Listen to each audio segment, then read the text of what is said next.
Hello everyone, in this video tutorial, we'll show you how to hide all your posts on Facebook. So let's dive right in. To begin, launch the Facebook app on your phone and log into your account if needed.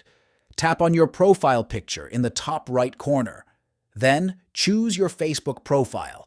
Now, once you're in your Facebook profile, tap on the three dots just below your profile name. Then, from the list, choose Manage Posts. Now, here you will find all your Facebook posts that you have posted. Scroll down the list to find the desired post you want to hide.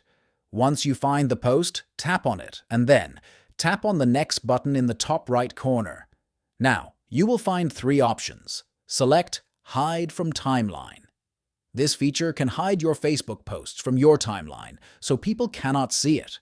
This will prompt for confirmation. Simply tap to confirm.